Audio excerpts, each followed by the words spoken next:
you may feel it. Something is missing. In a world that moves faster every day, many hearts have grown quiet and distant. You see people all around, friends, family, even strangers on the street. But inside you feel a hollow echo. The world on the surface looks busy. Everyone has jobs, hobbies, goals, and social calendars. Yet there is a silent emptiness in the midst of all that motion. You go through your day meeting others, but the real connection seems to have slipped away. Even as you read these words, your heart might be beating a little faster, as if something inside is waking up. Deep down, you know the truth. The emptiness you feel is real, and it is a signal. It's not a failure. It's a wake-up call. Perhaps you notice how everyone seems to be performing their lives, yet something essential has been lost. Jung said that if you keep turning away from this inner voice, it grows louder. But hearing the whisper is the first step to change. Carl Jung, the psychologist and pioneer of understanding the soul, observed this long ago. He saw that modern life can disconnect you from your true self and from each other. He warned that when people ignore what is hidden inside them, the soul or the unconscious, life ends up feeling hollow. He said that if you bury parts of yourself in the shadows, they will still influence your life. This hidden force can make you feel restless or upset without any clear reason, guiding you when you think it's someone else's fault. You may notice that many people distract themselves, scrolling endlessly on screens, playing games, jumping from task to task. It's as if all the noise and motion drown out doubts. Because of this, the soul's whisper often goes unheard. Face to face or online, you can feel that echo of emptiness again when all the noise stops. The shadow, Jung taught, is a part of your personality that your conscious ego does not identify in itself. In plain terms, it's the hidden side of you. The parts you pretend aren't there. Right now, you may feel that hidden force tugging at you, telling you something needs to change. Jung warned that ignoring the shadow only makes it stronger. The problems in your life will become louder if you bury your own darkness. Look around you. In a crowded room, you may feel completely alone. On the outside, people smile and laugh, but deep down, many feel that same loneliness. All of society is busy acting out roles on a stage, but Jung would ask, who here is living the real life of their soul? If you are a woman, Jung's insights can shine a light on your hidden world. In every woman's mind lives an animus, a kind of inner masculine image. That animus is like your personal idea of strength, stability, even what a man should be. You may not even know this image is there, but it can quietly shape your life. For example, if your inner animus is strict or demanding, you might attract partners who are controlling, or you might feel like you always have to take charge and never show weakness. At the same time, you carry a shadow, all the parts of yourself you keep hidden, even from yourself. Maybe you learned as a girl that certain feelings were bad. Anger, selfishness, even your power and ambition might have been shamed. So you tuck those feelings deep inside. But they don't disappear. They still influence your choices in secret ways. They may whisper in your dreams or burst out in sudden mood swings. Jung said, one does not become enlightened by imagining figures of light, but by making the darkness conscious. The message is clear. True healing for you begins when you face those hidden parts. Think of the archetypes too. Jung talked about timeless stories, like the innocent maiden, the loving mother, the wise crone, the passionate lover. Each of these lives inside you in some way. The world may have told you to be only one of them, perhaps the strong career woman or the caring daughter, but you contain them all. That little girl in you still wants to play and dream. The heart in you still wants joy and passion. If you ignore any of these, you lose a piece of your soul. Jung believed that the privilege of a lifetime is to become who you truly are. For you, that means letting go of just doing what others expect and listening to your own heart. You may find you are far stronger or more creative than you realized. The inner feminine energy within you is a source of power and intuition. Let it speak. Ask yourself, what do I really feel underneath the daily roles I play? You are not broken. You are human, with a deep spirit that wants to live fully. Jung reminds you that every part of you, even the ones you push away, can become a source of wisdom. Maybe you've learned to be polite and patient, to hide impatience and rage. But that anger, if met with curiosity, could teach you about your boundaries and your strength. Think of your dreams and gifts. Perhaps as a child you loved to paint, dance, or tell stories. But life told you to be practical. Those gifts didn't disappear. They wait quietly under the surface, longing for release. Jung believed your soul has its own will, like an inner voice guiding you to wholeness. Can you hear it? Every woman contains opposites, strength and softness, reason and intuition, power and vulnerability. Right now, one side may dominate. Jung would ask, what if you let them meet as friends instead of enemies? If you allow the masculine side of you, the Animus, to join hands with your natural feminine side, you'll start to feel balance. That balance can bring new creativity, new understanding of yourself, and deeper connections to others. The journey for you as a woman is to embrace your whole self. Ask yourself, where are you acting from fear and where are you acting from love? Jung says awareness is the key. Whenever something feels off in a relationship, look inside. Is that your Animus talking? When you feel unreasonably angry, listen. Is that your shadow speaking? The answers you find will be more powerful than any advice from outside. Now, if you are a man, Jung's ideas apply in mirror form. Every man has an anima, an inner feminine side that lives beneath the surface. If you ignore this side, you can feel empty, even as you keep busy with work or distractions.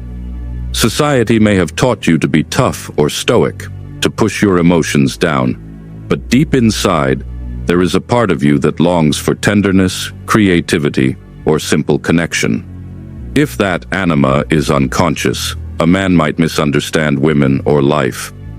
You could find yourself chasing after an ideal woman as if trying to match the image in your head.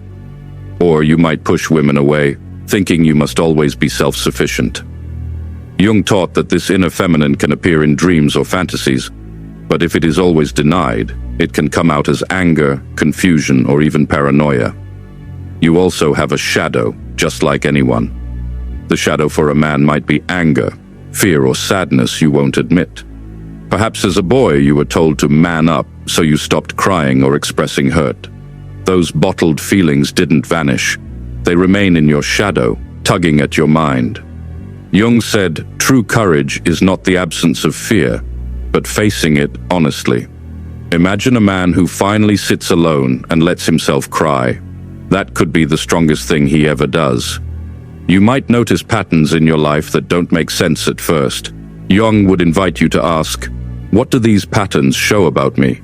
For example, if you found that many of your relationships feel empty or fall apart, maybe the answer lies in a part of you that isn't being heard. That could be your anima speaking through your desire for a partner who respects your inner feelings.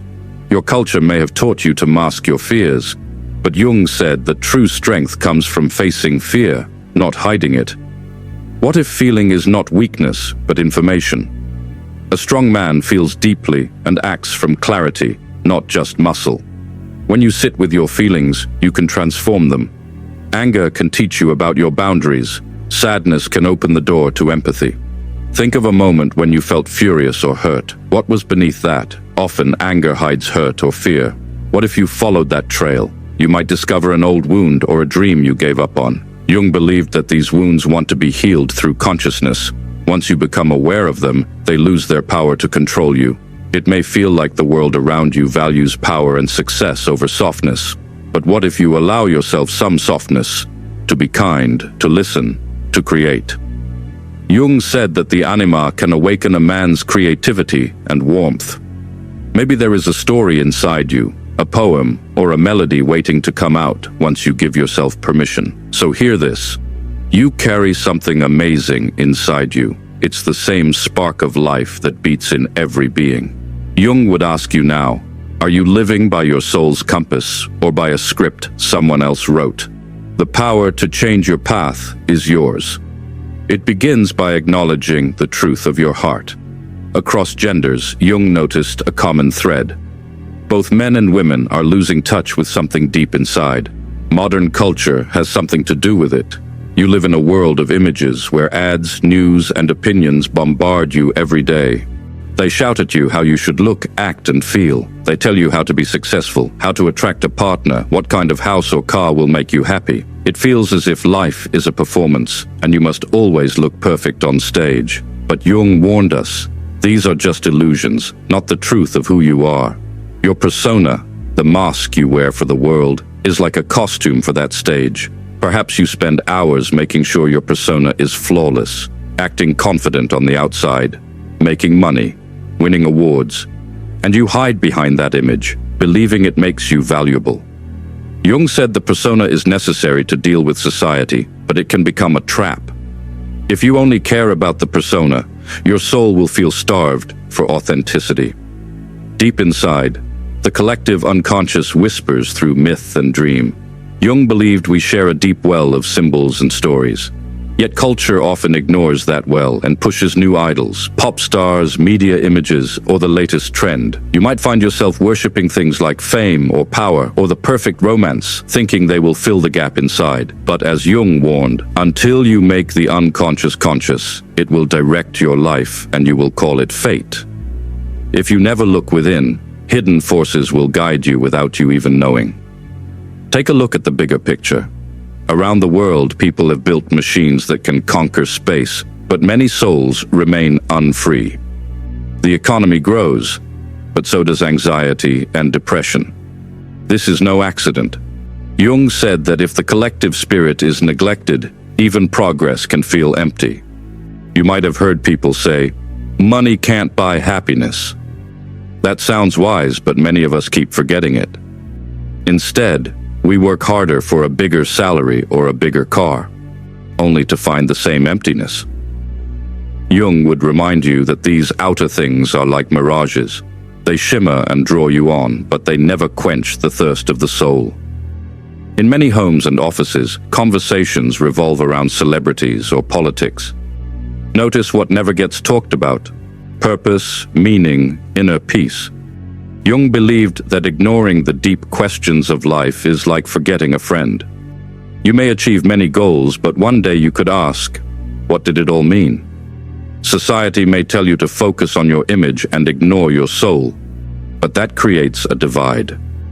Jung pointed out that if you invest all your energy in the mask, the real you starves. He would challenge you now, give your soul some attention. Even 10 minutes of silence a day, or writing down your true thoughts, or asking yourself honest questions, can begin to heal that divide. Society keeps adding new shiny distractions, but you're at a crossroads. The path forward is not out there, it's in here. Jung once wrote, "Your vision will become clear only when you look into your heart. Who looks outside, dreams. Who looks inside, awakes." The culture around you may offer bright diversions, but the true journey is inward. This is the part where you might think, it sounds daunting. But remember, Jung believed each person can wake up. This is not a curse, it's an invitation. You have the power to change your life by looking inward. This is what Jung called individuation, becoming your whole self. It means connecting the dots between your conscious mind and those hidden parts. Your shadow, your inner feminine or masculine, your deepest values and desires. Individuation is a journey, and it starts with small steps. You can begin by simply noticing your feelings. When you feel upset, don't push the feeling away. Ask yourself why it's there. Are you hurt, afraid, or longing for something you're not admitting? If you find yourself angry at someone, maybe that anger is a reflection of something inside you. Jung would say, pay attention to your dreams and imagination too. Sometimes the unconscious speaks in symbols or stories at night. This is the fearless work, meeting your shadow. It means saying, I have this anger. I have this fear, instead of pretending to be perfect. Imagine taking that hidden part by the hand and asking what it needs. It may sound strange, but many who do this find that the anger teaches them boundaries, or the sadness teaches them empathy. You might discover creativity and strength coming from places you never expected. Balance is the goal. Jung pointed out that every person has both masculine and feminine energies inside, regardless of gender. For you, this means honoring both. If you are a woman, allow your strength and decisiveness, your animus, to work with your compassion. If you are a man, allow your empathy and vulnerability, your anima, to join with your courage. If you only use one side, you are cut off from half of your soul's wisdom. The truth is, no one else can fix this for you. It's not easy, and there's no quick trick. But as Jung said, the privilege of a lifetime is to become who you truly are. You owe it to yourself to claim that privilege. You can do it step by step. Maybe start a journal or talk to a friend you trust. Maybe read a meaningful book or just spend a quiet moment without distractions, listening to your own thoughts. Your life can change when you take responsibility for your inner world. It's not about blaming anyone or anything. It's about your own growth. And remember, the problems you face now, the disconnection, the emptiness, they are the shadows pointing to what you need to look at. They are not your enemy. They are your guides. The journey inward might be the most important adventure of your life. Right now, someone inside you is whispering. Jung would call it the soul's voice. It's asking, who are you, really, beneath all the roles you play? Are you ready to look? The answers you seek may not come from the world outside. They come from within you. Jung challenged us to become the heroes of our own inner story. He would ask you to pause the endless chase and look inward. So I leave you with this challenge. Will you meet your own shadow, your own anima or animus, face to face? Will you dare to ask yourself the hard questions and find the truth of who you are? The real journey is inside you. What will you discover when you stop and listen? If this message stirred something deep inside you, don't scroll away. Subscribe and join this journey of becoming, because Jung's work isn't just psychology. It's a map to your soul. Share this with someone who's ready to hear it. You never know who's waiting for a message like this.